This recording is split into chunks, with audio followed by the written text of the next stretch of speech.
Imagine this. It's Friday night.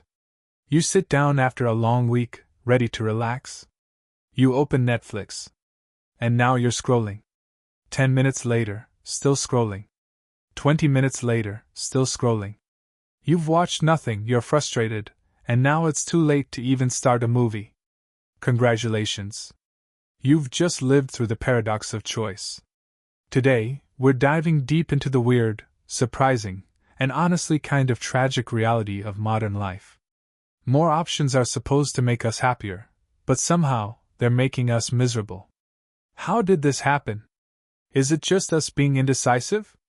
Or is there something deeper, something wired into our psychology, even into the roots of philosophy itself? Once you see it, you can't unsee it. And, good news, there's a way out. Let's begin. To understand why choices stress us out, we first have to understand why we worship choices in the first place.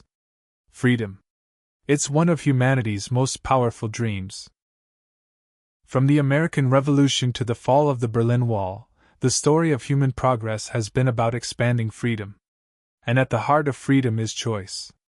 If you can choose your leaders, your religion, your career, your spouse, your toothpaste brand, you're free. That's been the narrative. Choice equals freedom. Freedom equals happiness. But somewhere along the way, something strange happened. Instead of making us happier, all those choices started to overwhelm us. Freedom turned into paralysis. Excitement turned into anxiety.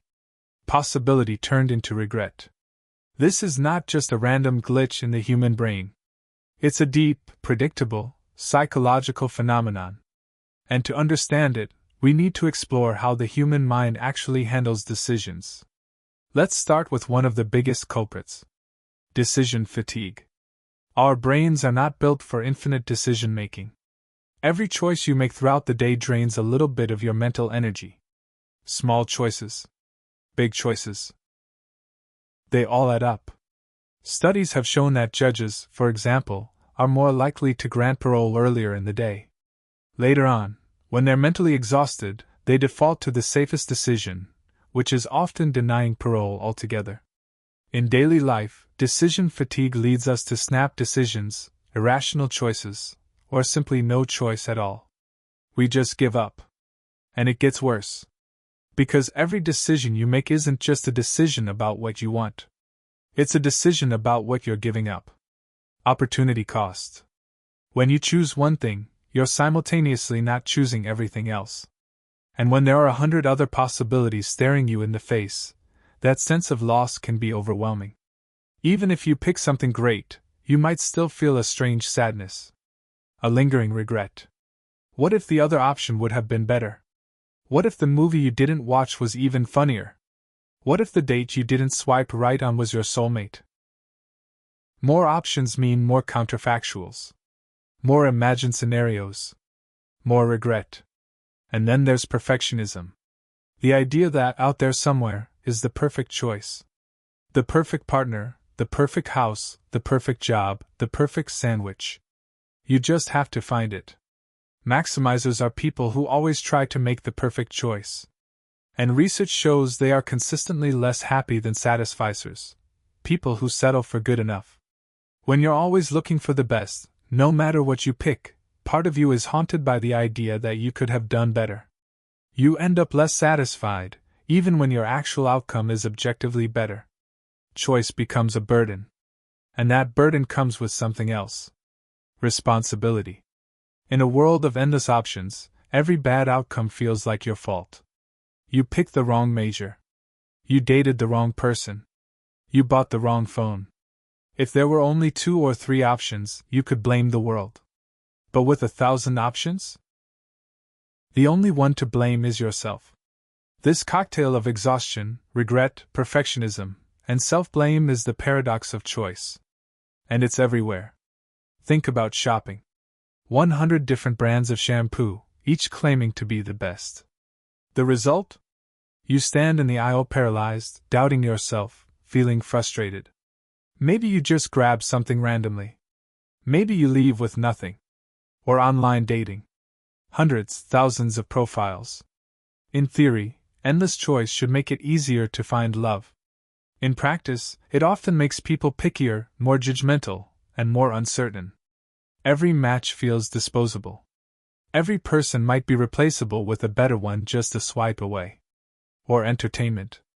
We have more movies, shows, podcasts, books, and games than any human being could consume in 100 lifetimes. And yet, we often spend more time searching for something to watch than actually watching.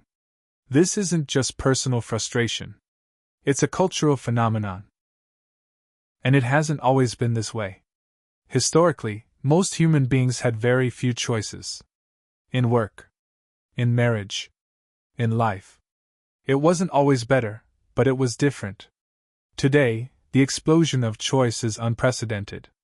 And while it offers incredible freedom, it also imposes incredible psychological costs. But not everyone experiences choice the same way. In collectivist cultures, like many in Asia, people are often happier with fewer choices, especially when choices are made within a social framework.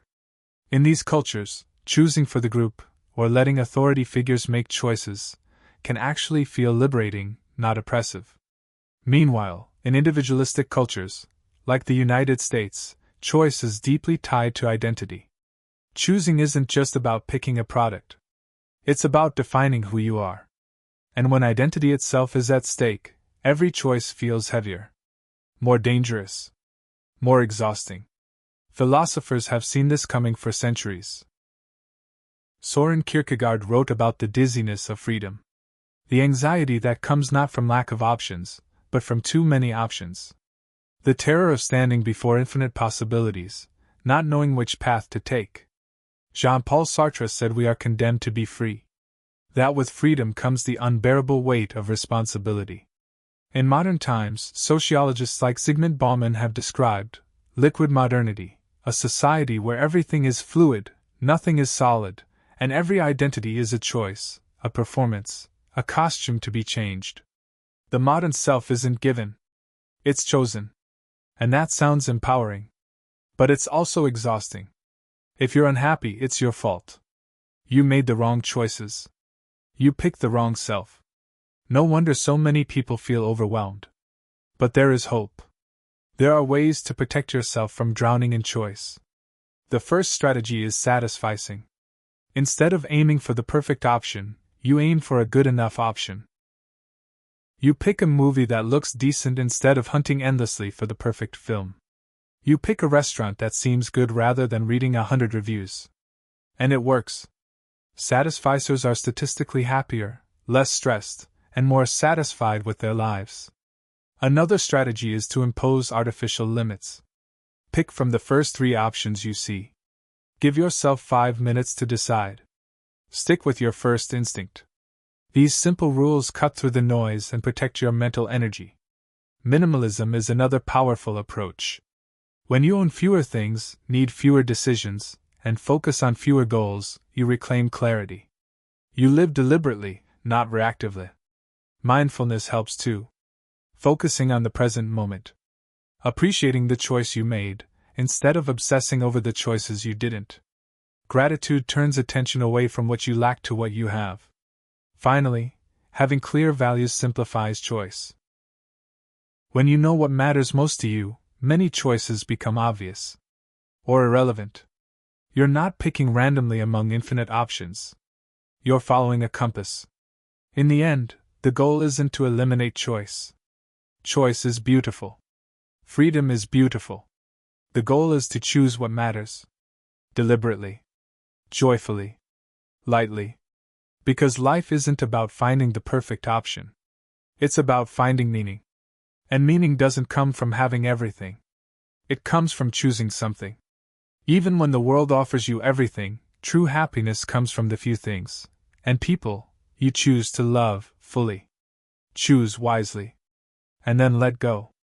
But why is the paradox of choice so deeply embedded in modern life? Part of the answer lies in how society itself has changed. In the past, most decisions were made for you by tradition, by family, by necessity. You worked the job your parents worked. You married the person chosen for you by your community. You lived where you were born.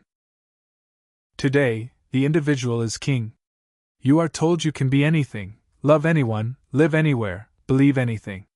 This shift from a fixed life path to a world of infinite branching possibilities feels like progress, and in many ways it is. But it also means the pressure of creating your own life story falls squarely on your shoulders. Sociologists call it individualization. The burden of building an identity from scratch, without the old structures to lean on, leaves many people adrift, lost in a sea of options. This is why modern anxiety often feels existential. It's not just, which cereal should I buy? It's, who should I be? Every decision feels larger because every decision seems to define you. Pick the wrong major, and you might be a failure. Pick the wrong partner, and you might be lonely forever. Pick the wrong city, and you might ruin your future. Choice becomes not just stressful, but terrifying. And so, overwhelmed by possibility, many people procrastinate. Or they opt out.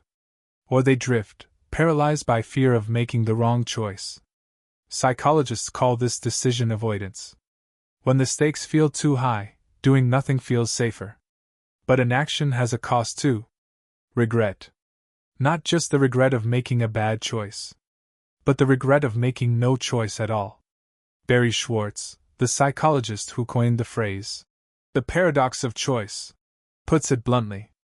Choice overload leads to less satisfaction with results, more regret, more missed opportunities, and more self-blame. It's a quadruple punch to happiness. And this isn't just theory.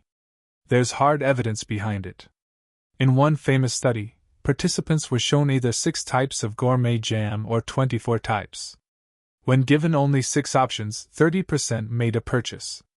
When given 24 options, only 3% bought anything. More options made people less likely to choose at all.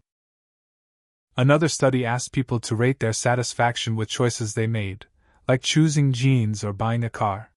When there were more options available, people were less satisfied, even if they ended up with a better product. The reason? The imagined alternatives haunted them.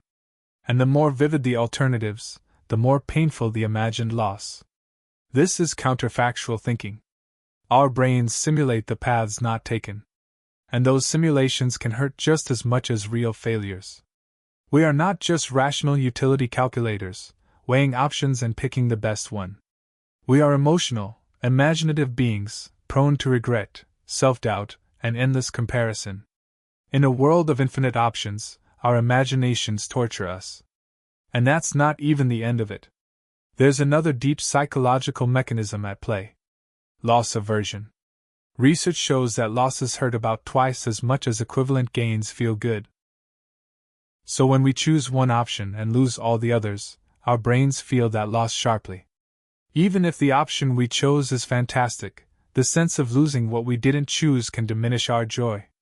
In other words, the more options there are, the more potential losses you can feel. And each tiny loss chips away at your happiness. Add it all together, and you get a modern epidemic of dissatisfaction, indecision, and anxiety. But what if the problem isn't just psychological? What if it's philosophical? Philosophers like Kierkegaard and Sartre understood that human freedom comes with an unavoidable burden. Choice is not just a privilege. It's a responsibility. And responsibility is heavy. When we choose, we are not just selecting an option. We are defining ourselves. Every choice says something about who we are, who we aspire to be, who we will become. And when there are endless choices, there are endless ways to get it wrong. This existential weight can lead to what Kierkegaard called the dizziness of freedom, a kind of spiritual vertigo, an overwhelming sense that any step could send you tumbling into the void. Sartre went even further. He argued that humans are condemned to be free. We cannot escape the need to choose. Even refusing to choose is itself a choice. And because there is no external authority to validate our choices, no divine rulebook handed down from the heavens, we are alone. Alone with our freedom. Alone with our responsibility. Alone with the consequences. This is the darker side of freedom. The part rarely celebrated in patriotic speeches or marketing slogans. Real freedom is terrifying.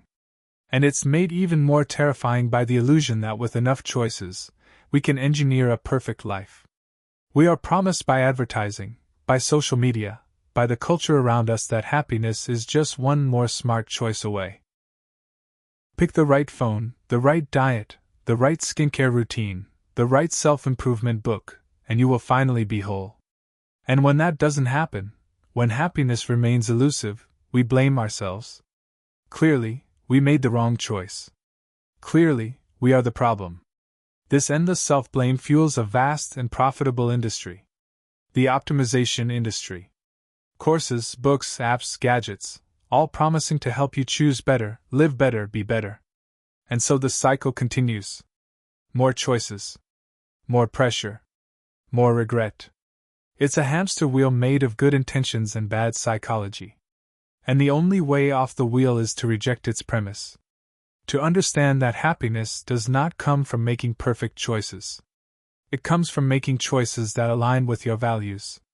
From committing fully to the paths you choose. And from forgiving yourself for the paths you do not take. You can't optimize your way to meaning. Meaning comes from commitment, not from perfection. It comes from choosing something, someone, and saying, "This. I will make this choice matter."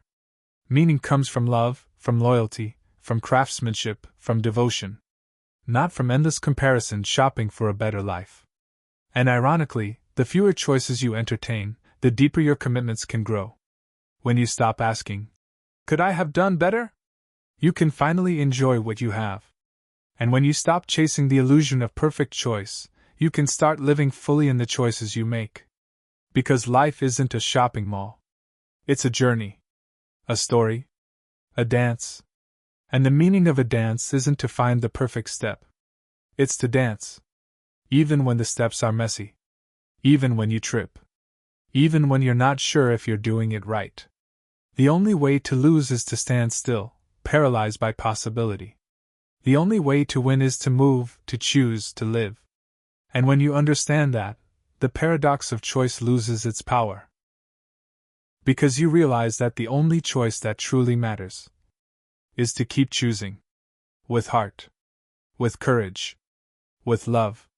Again and again and again. Let's look at a real-world story. Anna just graduated from university. She's smart, driven, and ready to start her career. She applies for dozens of jobs. Soon, offers start flooding in. One company offers her a higher salary. Another offers better work-life balance. A third promises faster promotions. A fourth has better health benefits. At first, Anna feels powerful. She's in demand. She has options. But soon, the excitement turns into anxiety. Which job should she pick? What if she chooses wrong? What if she misses her true calling? Anna spends nights agonizing over spreadsheets comparing salaries, locations, office cultures. She talks to friends. She reads online reviews. She second-guesses herself. Finally, exhausted, she picks a job. But even after accepting the offer, she feels uneasy. Did she settle too soon? Should she have negotiated harder? What if another company would have been a better fit? Instead of feeling proud, Anna feels trapped by her own decision. This story isn't unusual. It's the new normal. When choices multiply, commitment shrinks. And commitment is where deep satisfaction grows.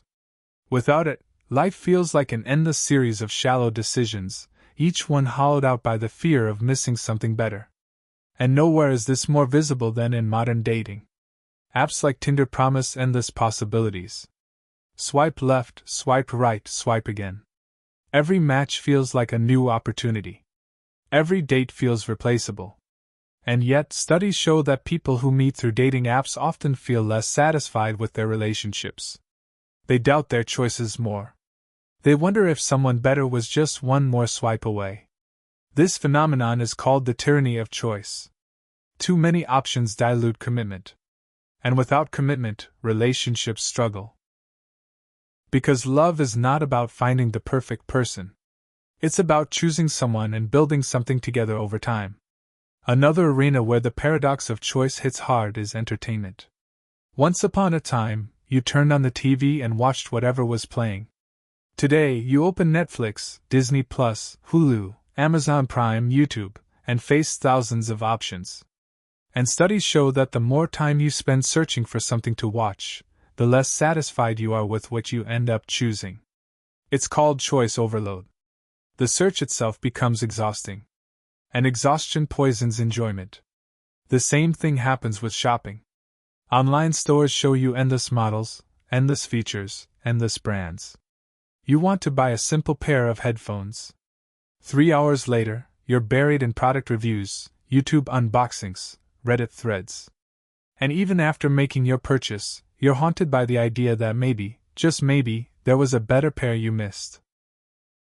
The truth is, our brains evolved for a very different world. A world where choices were simple, scarce, and often life or death. Hunt this animal or that one. Pick these berries or those. In such a world, having a few good options was a survival advantage. But in today's world of infinite abundance, the same brain architecture backfires. We choke on abundance. And the consequences are serious. Studies have linked excessive choice to higher rates of anxiety, depression, and even clinical burnout. Psychologist Sheena Iyengar, who spent decades studying choice, found that more options often make people feel less in control, not more. Paradoxically, when you reduce people's choices, say, by offering fewer retirement plans at work, they are more likely to enroll, save, and feel satisfied. It's not the quantity of choice that matters. It's the quality. And the clarity.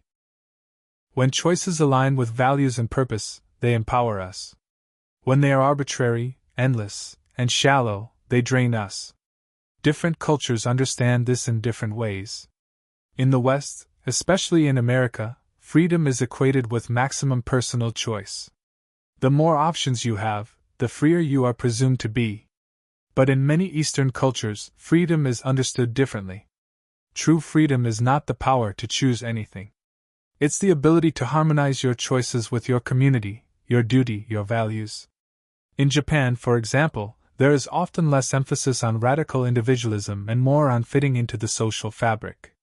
Major life decisions, like career, marriage, even housing, are often made with heavy input from family and community. To Westerners, this can seem restrictive. But research shows that in such cultures, people often feel less anxiety about their choices. They don't view every choice as a solitary battle for self-definition. They see it as part of a larger whole. This collectivist approach protects people from the crushing loneliness and regret that often follow hyper-individualistic decision-making. It reminds us that identity is not built alone. It's built together. Philosophy echoes this wisdom. Nietzsche warned of the burden of absolute freedom. He argued that without a higher purpose, endless choice leads to nihilism, the belief that nothing really matters. Without a guiding star, we are lost in a sea of meaningless options. And Viktor Frankl, the Holocaust survivor and psychiatrist, said that life is never made unbearable by circumstances, only by lack of meaning and purpose. Meaning does not come from having infinite options. It comes from choosing a purpose greater than yourself. A calling. A commitment. A love. And sticking with it even when, especially when, other options appear. Because real meaning requires sacrifice. It requires saying no. No to distractions. No to temptations. No to endless wandering. Every yes in life is 1,000 silent no's. And that's not a tragedy. It's what gives your yes its power. Without limits, without sacrifice, choices are weightless. They drift. They vanish. Only commitment makes them real. Only love makes them endure. So how can we escape the paradox of choice? First, by realizing that not all choices are equal. Most choices are trivial. What you have for lunch today will not define your destiny. Save your energy for the few, precious decisions that truly shape your life. Second, by embracing good enough. Perfect is a myth. Good enough is real. Find something good, commit to it, nurture it, and it will often become great. Third, by clarifying your values. When you know what matters most, many choices become easy or irrelevant. Fourth, by accepting responsibility. but not blame. Own your choices. Learn from mistakes. Forgive yourself for not being omniscient. You are human. You cannot predict the future. You cannot control everything. And that's okay. Fifth, by building deep roots instead of shallow wings. Modern life tells us to always chase the next thing, the next upgrade, the next partner, the next city, the next self.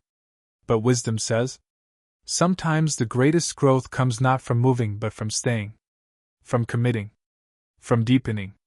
It's not glamorous. It doesn't fit in a TikTok highlight reel. But it's real. And it's where true happiness lies. Finally, by remembering that life itself is not a product to be optimized. It's an experience to be lived. You cannot spreadsheet your way to joy. You cannot algorithm your way to love. You must live. Messily. Imperfectly. Bravely. Choosing. Falling. Learning. Loving. Over and over again. The paradox of choice will always whisper in your ear. What if? What else? What more? Smile at it. Thank it for caring. And then return quietly, fiercely, joyfully, to the life you have chosen. Because in the end, the richest life is not the one with the most options. It's the one with the deepest commitments. The one where love matters more than variety. The one where meaning matters more than optimization.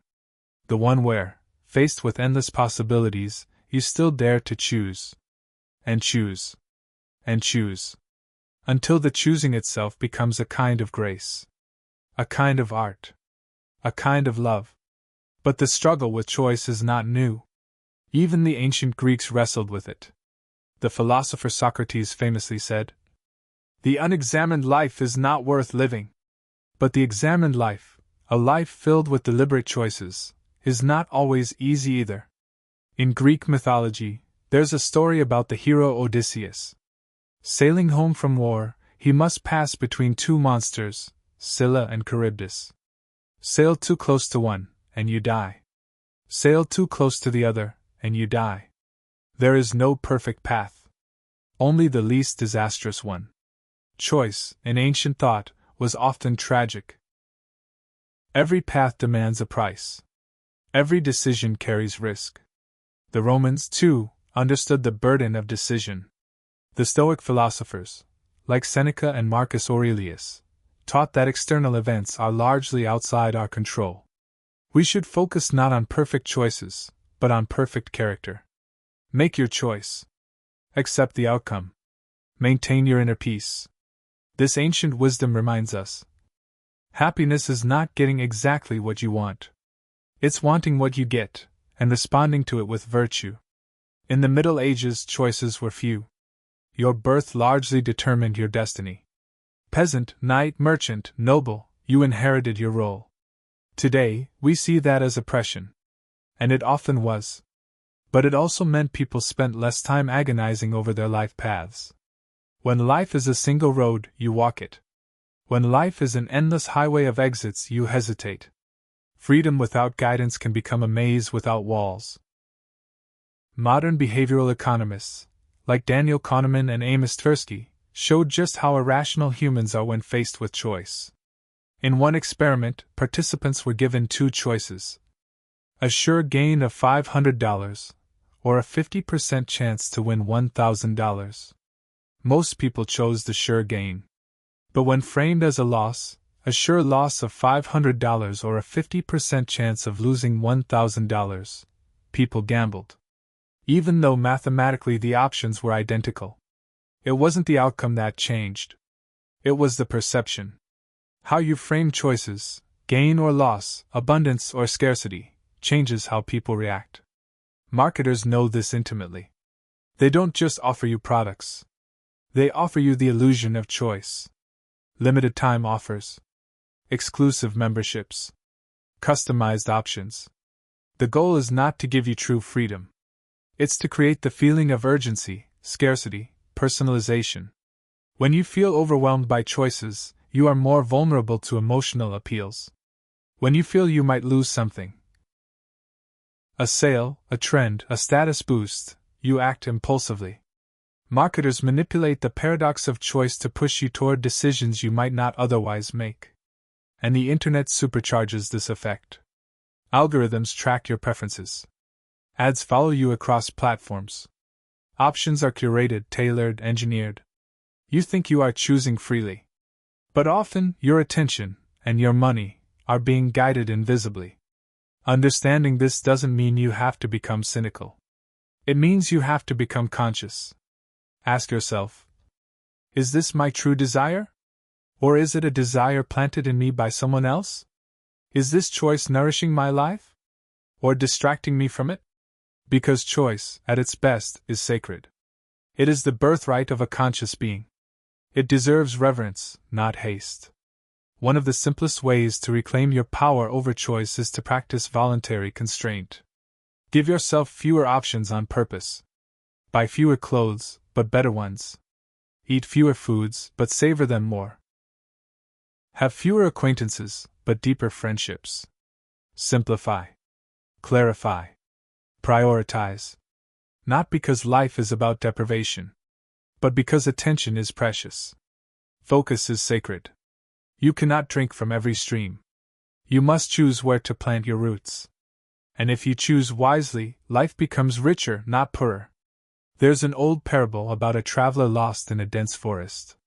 He comes to a crossroads with 3 paths. The first is wide and easy.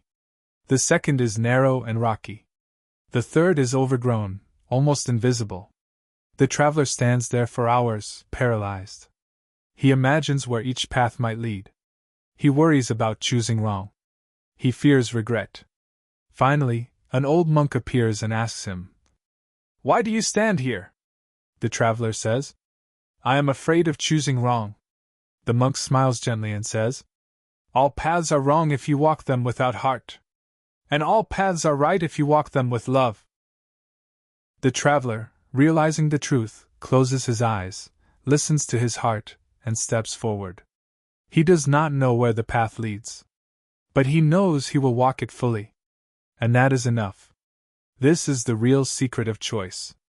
It's not about certainty. It's about commitment. It's not about having perfect knowledge. It's about bringing perfect presence to the unknown. It's not about finding the right path. It's about being the right traveler. Your choices will not always be wise. Your paths will not always be smooth. Your plans will not always succeed. But if you choose with love, if you choose with courage, if you choose with the willingness to live fully, then no choice will be wasted. No journey will be meaningless. No life will be lost. Because in the end, life is not a maze to solve. It's a mystery to embrace. It's not a series of optimal transactions. It's a sacred dance of freedom and fate. And the beauty of it is not that you choose perfectly. It's that you choose bravely. That you dare to say yes to life. Even when life offers you no guarantees. Even when every path is shrouded in mist. Even when your heart trembles. You choose. Again. And again. And again. Until choosing itself becomes a celebration. A song. A prayer. A love letter to existence. So the next time you find yourself paralyzed by options, the next time you agonize over decisions small or large, remember, you are not here to pick the perfect life. You are here to live, to love, to dare, to lose, to find, to fall, to rise, to dance, and the only wrong choice is to stand still.